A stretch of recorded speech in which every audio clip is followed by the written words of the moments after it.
ADV news നിങ്ങൾക്കായി അവതരിപ്പിക്കുന്നത് Manjaly jewellery and Travancore scanning centre.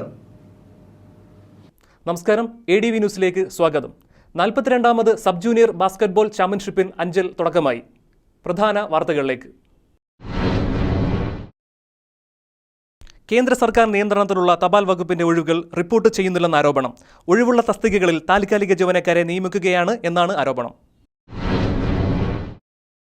42ാമത് സംസ്ഥാന സബ് ജൂനിയർ ബാസ്കറ്റ്ബോൾ ടൂർണമെന്റിന് അഞ്ചലിൽ തുടക്കമായി. പരിപാടിയുടെ ഉദ്ഘാടനം Punalur MLA advocate K. Raju നിർവഹിച്ചു. അഞ്ചൽ പട്ടണത്തിൽ മാലിന്യം കുന്നുകൂടുമ്പോഴും അധികൃതർ നടപടി സ്വീകരിക്കുന്നില്ല. മാലിന്യത്തിൽ മുങ്ങിയ മലനാട് വാർത്താ പരമ്പര ADV ന്യൂസിൽ തുടരുന്നു. അഞ്ചൽ കുരിശുമുക്കിന് സമീപം അപകടക്കെണിയായ മരം മുറിച്ചു മാറ്റണമെന്നാവശ്യപ്പെട്ട് പ്രദേശവാസികൾ രംഗത്ത്. പ്രകൃതിക്ഷോഭങ്ങളിലും മറ്റും ഉണ്ടാകുന്ന കൃഷിനാശത്തിന് നഷ്ടപരിഹാര തുക വർദ്ധിപ്പിക്കണമെന്ന ആവശ്യം ശക്തമാകുന്നു. 42ാമത് സംസ്ഥാന സബ് ജൂനിയർ ബാസ്കറ്റ്ബോൾ ടൂർണമെന്റിന് തുടക്കമായി. പരിപാടിയുടെ ഉദ്ഘാടനം Punalur MLA advocate K. Raju നിർവഹിച്ചു. 42ാമത് സംസ്ഥാന സബ് ജൂനിയർ ബാസ്കറ്റ്ബോൾ ടൂർണമെന്റിന് അഞ്ചൽ സെന്റ് ജോൺ സ്കൂൾ ഗ്രൗണ്ടിൽ തുടക്കം കുറിച്ചു. ബുധനാഴ്ച വൈകുന്നേരം നടന്ന ചടങ്ങ് Punalur MLA advocate K. Raju ഉദ്ഘാടനം ചെയ്തു. Kerala state sports council president Padmini Thomas അധ്യക്ഷത വഹിച്ച ചടങ്ങിൽ most reverend doctor Samuel Mar Irenaios അനുഗ്രഹ പ്രഭാഷണം നടത്തി.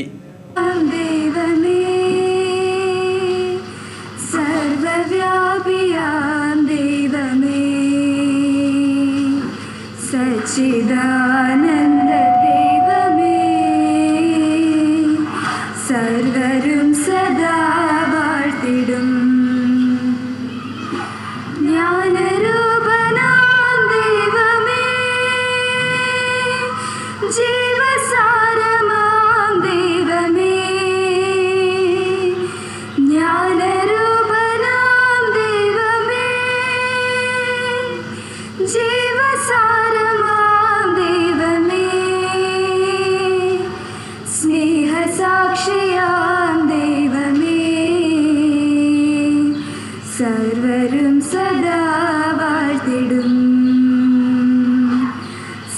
ബഹുമാനപ്പെട്ട മിനിസ്റ്റർ, സ്പോർട്സിൻ്റെയും സിനിമയുടെയും അതുപോലെ തന്നെ ട്രാൻസ്പോർട്ടിൻ്റെയും വനത്തിൻ്റെയും ചുമതലയുള്ള നമ്മുടെ മന്ത്രി ശ്രീ തിരുവഞ്ചൂർ രാധാകൃഷ്ണൻ, അദ്ദേഹം ഇന്നൊരു ചെക്കപ്പിന് വേണ്ടി ചെന്നൈയിൽ പോകാനിടയായ സാഹചര്യത്തിലാണ് അധ്യക്ഷ പദവും അതോടൊപ്പം ഉദ്ഘാടന പദവും എനിക്ക് വീണ് കിട്ടിയത്. നമ്മുടെ തിരുമേനി ഇതൊരു പൊതുചടങ്ങ് എന്നുള്ള രീതിയിൽ മന്ത്രിയുടെ അഭാവത്തിൽ MLA ഉദ്ഘാടനം ചെയ്യട്ടെ എന്ന് പറഞ്ഞതുകൊണ്ടുകൂടിയാണ് ഞാൻ ഉദ്ഘാടകനായി വന്നത്. ഇവിടെ ഈ ഉദ്ഘാടന സമ്മേളനത്തിനും അതിൽ ദീർഘമായ പ്രസംഗങ്ങൾക്ക് ഒന്നും ഒരു പ്രസക്തിയുമില്ല. ഇവിടെ മത്സരങ്ങൾ ആരംഭിച്ച് കഴിഞ്ഞു. ആ മത്സരങ്ങൾ കൃത്യനിഷ്ഠയായി അച്ചടക്കത്തോടുകൂടി എല്ലാ സവിശേഷതകളോടും കൂടി നമ്മുടെ 17-ാം തീയതി സമാപിക്കുന്ന ഈ മത്സരങ്ങളെല്ലാം നല്ല നിലവാരം പുലർത്തി മെച്ചപ്പെട്ട നിലയിൽ നടത്താൻ ഇടവരട്ടെ എന്ന് ഞാൻ ആദ്യമേ തന്നെ ആശംസിക്കുകയാണ്. അവിടെ ഗംഭീരമായ ഈ അഞ്ചൽ ചെറുപട്ടണത്തിൻ്റെ വലിയ തോതിലുള്ള വളർച്ചയ്ക്കും ഇടവരുത്തിയ ബഹുമാനപ്പെട്ട മാർ ഗ്രിഗോറിയസ് തിരുമേനിയെ സംബന്ധിച്ച് ഇവിടെ അനുസ്മരണ പ്രഭാഷണം നടത്തുന്നു എന്നുള്ളതുകൊണ്ട് അതിനുവേണ്ടി പ്രത്യേകമായി ചുമതലപ്പെടുത്തപ്പെട്ട ബഹുമാനപ്പെട്ട റൈറ്റ് റവറൻഡ് ജോസ് ചാമക്കാലയിൽ അവർ ഇവിടെ ഉണ്ട് എന്നുള്ളതുകൊണ്ട് ഞാൻ ആ ഒരു ദീർഘമായ ഒരു പ്രഭാഷണം അദ്ദേഹവുമായി ബന്ധപ്പെട്ടുള്ള അനുസ്മരണത്തിലേക്ക് ഞാൻ കടക്കുന്നില്ല. എങ്കിലും ഞാൻ ഈ സെൻറ്റ് ജോൺസ് കോളേജിലെ വിദ്യാർത്ഥിയായിരുന്ന ആളാണ്. 5 വർഷക്കാലം സെൻറ്റ് ജോൺസ് കോളേജിലെ വിദ്യാർത്ഥിയായിരുന്ന ആളാണ്. എനിക്ക് തീർച്ചയായിട്ടും അന്ന് തന്നെ പഠിക്കാൻ അവസരം തന്നെ കിട്ടിയത് എനിക്ക് തോന്നുന്നു അഞ്ചലിൽ ഈ കോളേജ് സ്ഥാപിതമായതുകൊണ്ട് തന്നെയാണ് എന്നാണ് ഞാൻ വിശ്വസിക്കുന്നത്. അത്രമാത്രം കടപ്പെട്ടിരിക്കുന്നു ഈ സഭയോടും അതുപോലെ തന്നെ ഈ ബെനഡിക്ട് മാർ ഗ്രിഗോറിയസ് തിരുമേനിയോടും ഈ നാട്ടിലെ ജനങ്ങൾ, ഞാനടക്കമുള്ളവർ എന്ന് ഈ അവസരത്തിൽ സൂചിപ്പിക്കാതിരിക്കാൻ എനിക്ക് കഴിയില്ല. പത്തനംതിട്ട അതിരൂപത ജനറൽ വികാരി റവറൻ മോൻ ജോസ് ജാവക്കാലയിൽ saint John school senior principal KM Mathew, block panchayat president KN Vasavan, Anchal ഗ്രാമപഞ്ചായത്ത് president KR Lalithabhai, KBA secretary doctor MM Chacko, KBA ജില്ലാ പ്രസിഡന്റ് മനോജ് K എന്നിവർ സംസാരിച്ചു. ആൺകുട്ടികൾക്കും പെൺകുട്ടികൾക്കും പ്രത്യേക വിഭാഗങ്ങളിലായി മത്സരം നടക്കുന്ന ടൂർണമെന്റ് 17-ന് സമാപിക്കും. News bureau. അഞ്ചൽ പട്ടണത്തിൽ മാലിന്യം കുന്നുകൂടുമ്പോഴും അധികൃതർ നടപടി സ്വീകരിക്കുന്നില്ല. മാലിന്യത്തിൽ മുങ്ങിയ മലനാട് വാർത്താ പരമ്പര തുടരുന്നു ADV ന്യൂസിൽ. അഞ്ചൽ നഗരമധ്യത്തിലും മാലിന്യം കുന്നുകൂടുന്നു. അഞ്ചൽ RO ജംഗ്ഷനിലെ ബസ് സ്റ്റോപ്പുകളിലും നിരത്തുകളിലും ഫുട്പാത്തുകളിലും മാലിന്യം കൂട്ടിയിട്ടിരിക്കുകയാണ്. പട്ടണത്തിലെ മാലിന്യം ദിവസവേതന തൊഴിലാളികൾ തൂത്തുകൂട്ടാറുണ്ടെങ്കിലും മാലിന്യം നഗരത്തിൽ നിന്നും നീക്കം ചെയ്യാൻ അധികാരികൾ തയ്യാറാകുന്നില്ല. മാലിന്യ സംസ്കാരത്തിന് ഉത്തരവാദിത്തമുള്ള ഗ്രാമപഞ്ചായത്ത് പട്ടണത്തിലെ മാലിന്യ കൂമ്പാരങ്ങൾ കണ്ടില്ലെന്ന് നടിക്കുകയാണ്. ബസ് സ്റ്റോപ്പുകളിൽ മാലിന്യം കൂട്ടിയിട്ടിരിക്കുന്നത് മൂലം ബസ് കാത്തു നിൽക്കുന്ന യാത്രികർ ഉൾപ്പെടെയുള്ളവർ അസഹനീയമായ ദുർഗന്ധം സഹിച്ചാണ് പട്ടണത്തിൽ നിൽക്കുന്നത്. ദിനം തോറും കുന്നുകൂടുന്ന മാലിന്യം സംസ്കരിക്കാൻ അഞ്ചൽ ഗ്രാമപഞ്ചായത്ത് യാതൊരു നടപടികളും സ്വീകരിച്ചിട്ടില്ല. അഞ്ചൽ മാർക്കറ്റിൽ ഗ്രാമപഞ്ചായത്ത് സ്ഥാപിച്ച മാലിന്യ സംസ്കരണ പ്ലാന്റ് പ്രവർത്തനരഹിതമായിട്ട് വർഷങ്ങൾ പിന്നിട്ട് കഴിഞ്ഞു. അഞ്ചൽ ഗ്രാമപഞ്ചായത്ത് മുൻപ് മാലിന്യങ്ങൾ പടിഞ്ഞാറ്റിൻകരയിലെ തോടിന് സമീപം തള്ളിയത് വിവാദമായിരുന്നു. മാലിന്യ സംസ്കരണത്തിനായി ഇടം കണ്ടെത്താൻ പോലും ഗ്രാമപഞ്ചായത്തിന് കഴിഞ്ഞിട്ടില്ല. ഗ്രാമപഞ്ചായത്തിൻ്റെ ഉദാസീന നിലപാടിൽ പൊറുതിമുട്ടിയിരിക്കുകയാണ് അഞ്ചൽ പട്ടണത്തിൽ എത്തുന്നവർ. തിരക്കേറിയ പട്ടണത്തിൽ മുക്കും മൂലയും മാലിന്യ കൂമ്പാരമായി മാറുമ്പോഴും പ്രശ്നപരിഹാരം ഉണ്ടാകുന്നില്ല. മാലിന്യ പ്രശ്നങ്ങൾ കണ്ടെത്തി പരിഹരിക്കാനുള്ള വാർത്താ പരമ്പര മാലിന്യത്തിൽ മുങ്ങി മലനാട് ADV ന്യൂസിൽ തുടരും. News bureau, Anchal. അഞ്ചൽ കുരിശുമുക്കിന് സമീപം അപകടക്കെണിയായി നിൽക്കുന്ന മരം മുറിച്ചു മാറ്റണമെന്നാവശ്യപ്പെട്ട് പ്രദേശവാസികൾ രംഗത്ത്. അഞ്ചൽ കുരിശുമുക്ക് വട്ടമൻ പാലത്തിന് സമീപത്താണ് റോഡരികിൽ മരം അപകടാവസ്ഥയിൽ നിൽക്കുന്നത്. ഉണങ്ങി നിൽക്കുന്ന മരം മുറിച്ചു മാറ്റണമെന്നാവശ്യപ്പെട്ട് പ്രദേശവാസികൾ PWDക്ക് പരാതികൾ നൽകിയിരുന്നു. എന്നാൽ പരാതികൾ നൽകിയിട്ടും ഉണങ്ങി അപകടാവസ്ഥയിലായ മരം മുറിച്ചു നിൽക്കാൻ അധികൃതർ തയ്യാറായിട്ടില്ല. ഇവിടെ ഒരു മരം ഉണങ്ങി നിന്നതിന്റെ വിവരം പലതവണ ഞാൻ PWD ഓഫീസിൽ പോയി സംസാരിച്ചു. അവര് ഉടനെ അത് പിന്നെ മുറിച്ചു മാറ്റാന്ന് പറയും. എന്നിട്ട് കേരള കൗമുദിയിൽ അതിന്റെ ന്യൂസ് കൊടുത്ത്, എന്നിട്ടും അതിനൊരു പ്രതികരണവും ഇല്ല. വീണ്ടും പോയി പറഞ്ഞു. അന്നേരം ഉടനെ മുറിച്ചു മാറ്റുമെന്ന് പറയുന്നതല്ലാതെ അത് ഇതുവരെ ഒരു പരിഹാരം കണ്ടെത്തിയിട്ടില്ല. അതിന് വേണ്ടുന്ന എന്താ നടപടി എടുക്കാൻ താല്പര്യപ്പെടുന്നു. അത് ഫുള്ളായിട്ട് ഉണങ്ങി നിൽക്കുക. ഇനി ഒരു കാറ്റും കൂടെ അടിക്കുമെങ്കിൽ അത് നിലം പൊത്തും.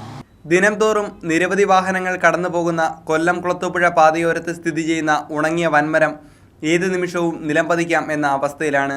കാൽനട യാത്രികരും വാഹനങ്ങളും ഭീതിയോടെയാണ് ഇതുവഴി കടന്നു പോകുന്നത്. കൊല്ലം കുളത്തൂപ്പുഴ പാതയോരത്തെ നിരവധി വൃക്ഷങ്ങളാണ് അപകടകരമാം വിധം സ്ഥിതി ചെയ്യുന്നത്. പ്ലാവ് ഉൾപ്പെടെയുള്ള വിലമതിക്കുന്ന മരങ്ങൾ മുറിച്ചു മാറ്റാൻ മാത്രമാണ് PWD നടപടി സ്വീകരിക്കുന്നതെന്ന ആരോപണം ശക്തമാണ്. വില കുറഞ്ഞ വാഗമരങ്ങൾ അപകടാവസ്ഥയിലായിട്ടും PWD അധികൃതർ നടപടി സ്വീകരിക്കാറില്ല. News bureau, Anchal. കാഴ്ചയുടെ പുതുലോകമൊരുക്കി നിലകൊള്ളുന്ന മലമേൽപ്പാറയിൽ ദിനംതോറും എത്തുന്നത് നൂറുകണക്കിന് സഞ്ചാരികളാണ്. ADV ന്യൂസിനു വേണ്ടി വിമൽകുമാർ ചെട്ടിക്കുളങ്ങര തയ്യാറാക്കിയ റിപ്പോർട്ടിലേക്ക്.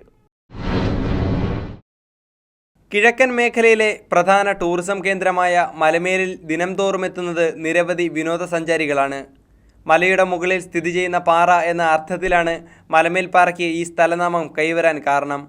ഇടമുളയ്ക്കൽ ഗ്രാമപഞ്ചായത്തിൽ സ്ഥിതി ചെയ്യുന്ന മലമേലിൽ എത്താൻ തടിക്കാടിൽ നിന്നും 2 കിലോമീറ്ററും അറയ്ക്കൽ ക്ഷേത്രത്തിൽ നിന്നും 1 കിലോമീറ്ററും യാത്ര ചെയ്താൽ മതി.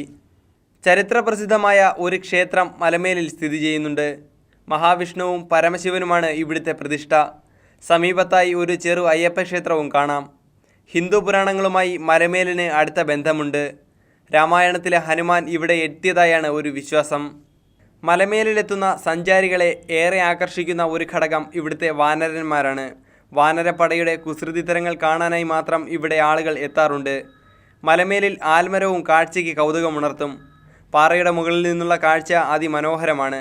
പച്ചവിരിച്ച സഹ്യൻ്റെ താഴ്വരയും മേഘങ്ങൾ തഴുകിയിറങ്ങുന്ന മലനിരകളും കണ്ണിന് കുളിർമ നൽകുമെന്ന് ഉറപ്പ്. ഹരിതാഭമായ മലമേലിൽ നിരവധി അപൂർവ സസ്യജാലങ്ങൾ കാണാൻ കഴിയും. സ്വാഭാവികമായി വളർന്ന ചന്ദനമരങ്ങളും ഇവിടുത്തെ പ്രത്യേകതയാണ്.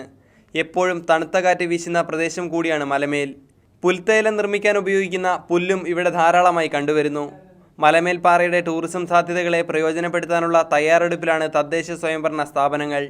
News bureau, Anchal. AD ന്യൂസിൽ ചെറിയൊരു ഇടവേള.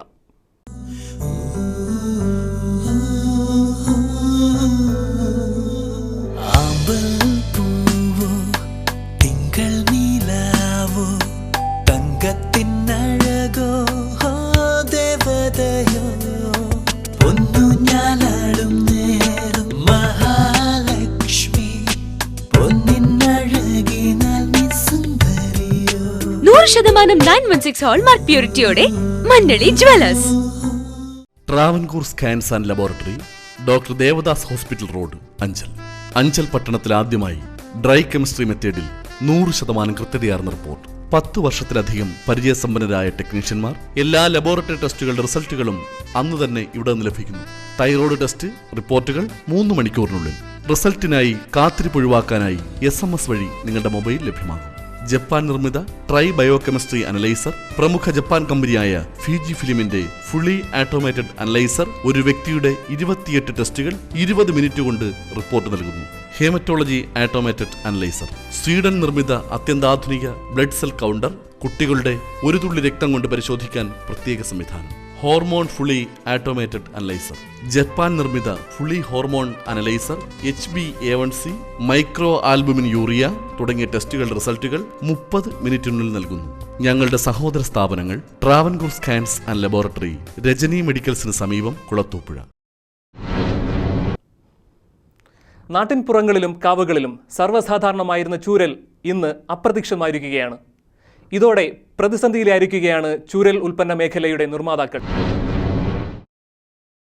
നാട്ടിൻപുറങ്ങളിലും കാവുകളിലും സർവ്വസാധാരണമായ ചൂരലുകൾ ഇന്ന് അപ്രത്യക്ഷമാവുകയാണ്.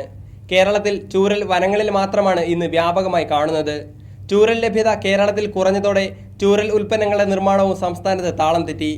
ഇപ്പോൾ പ്രവർത്തിക്കുന്ന ചൂരൽ ഉൽപ്പന്ന നിർമ്മാണശാലകളിലേക്ക് ആവശ്യമായ ചൂരൽ എത്തിക്കുന്നത് ബീഹാർ, പശ്ചിമ ബംഗാൾ തുടങ്ങിയ സംസ്ഥാനങ്ങളിൽ നിന്നാണ്. ചൂരൽ ഇറക്കുമതി ചെയ്യാനായി കൂടുതൽ തുക ആവശ്യമായി വന്നതോടെ ചൂരൽ ഉൽപ്പന്നങ്ങളായ കസേര, ടീപ്പോ, കരകൗശല വസ്തുക്കൾ തുടങ്ങിയവയ്ക്ക് വിലയും വർദ്ധിച്ചു.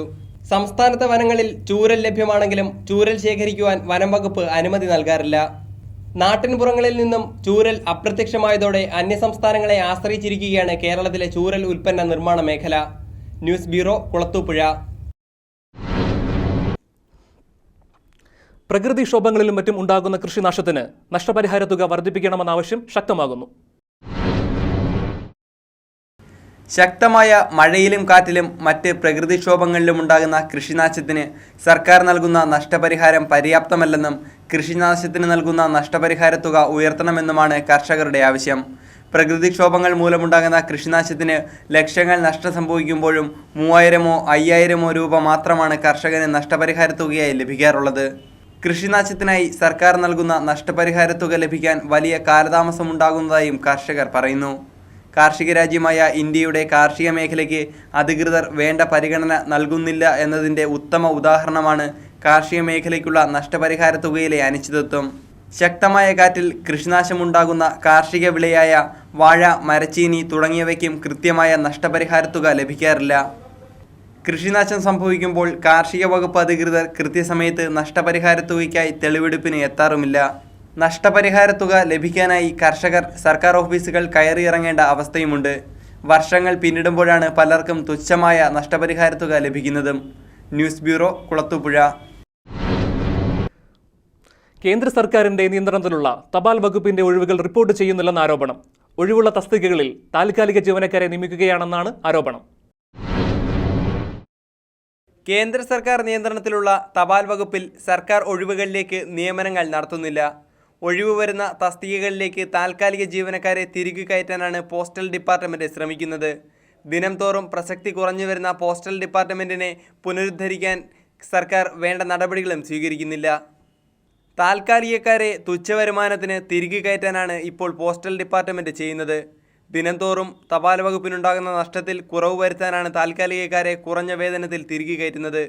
മെച്ചപ്പെട്ട വരുമാനവും മികച്ച തൊഴിലും ലക്ഷ്യം വെക്കുന്ന ലക്ഷക്കണക്കിന് വരുന്ന ഉദ്യോഗാർത്ഥികളെ തപാൽ വകുപ്പിൻ്റെ നിലപാട് ബാധിച്ചിരിക്കുകയാണ്. സംസ്ഥാനത്തെ 4000-ലധികം വരുന്ന പോസ്റ്റ് ഓഫീസുകളിൽ മിക്കയിടത്തും താൽക്കാലിക ജീവനക്കാരാണ് ജോലി ചെയ്യുന്നത്. തപാൽ വകുപ്പിനെ സംരക്ഷിക്കാൻ ശ്രമിക്കാതെ സ്വകാര്യവൽക്കരണത്തിനാണ് കേന്ദ്ര സർക്കാർ നീക്കം. തൊഴിൽ സുരക്ഷിതത്വം ഉറപ്പാക്കുക, സ്വകാര്യവൽക്കരണം ഉപേക്ഷിക്കുക തുടങ്ങിയ ആവശ്യങ്ങൾ ഉന്നയിച്ച് സമരം ചെയ്യാൻ ഒരുങ്ങുകയാണ് തപാൽ വകുപ്പ് ജീവനക്കാർ. News desk ADV news. പ്രധാന വാർത്തകൾ ഒരിക്കൽ കൂടി. കേന്ദ്ര സർക്കാർ നിയന്ത്രണത്തിലുള്ള തപാൽ വകുപ്പിന്റെ ഒഴിവുകൾ റിപ്പോർട്ട് ചെയ്യുന്നില്ലെന്ന ആരോപണം. ഒഴിവുള്ള തസ്തികകളിൽ താൽക്കാലിക ജീവനക്കാരെ നിയമിക്കുകയാണ് എന്നാണ് ആരോപണം. 42ാമത് സംസ്ഥാന സബ് ജൂനിയർ ബാസ്കറ്റ്ബോൾ ടൂർണമെന്റിന് അഞ്ചലിൽ തുടക്കമായി. പരിപാടിയുടെ ഉദ്ഘാടനം Punalur MLA advocate K Raju നിർവഹിച്ചു. അഞ്ചൽ പട്ടണത്തിൽ മാലിന്യം കുന്നുകൂടുമ്പോഴും അധികൃതർ നടപടി സ്വീകരിക്കുന്നില്ല. മാലിന്യത്തിൽ മുങ്ങിയ മലനാട് വാർത്താ പരമ്പര ADV ന്യൂസിൽ തുടരുന്നു. അഞ്ചൽ കുരിശുമുക്കിന് സമീപം അപകടക്കെണിയായ മരം മുറിച്ചു മാറ്റണമെന്നാവശ്യപ്പെട്ട് പ്രദേശവാസികൾ രംഗത്ത്. പ്രകൃതിക്ഷോഭങ്ങളിലും മറ്റും ഉണ്ടാകുന്ന കൃഷിനാശത്തിന് നഷ്ടപരിഹാര തുക വർദ്ധിപ്പിക്കണമെന്ന ആവശ്യം ശക്തമാകുന്നു. ഇതോടെ ഈ വാർത്താ ബുള്ളറ്റിൻ ഇവിടെ സമാപിക്കുകയാണ്. ADV ന്യൂസിൽ വാർത്തകൾ കാണാം രാവിലെ 7:30, ഉച്ചയ്ക്ക് 12:30, വൈകിട്ട് 4:30, രാത്രി 10.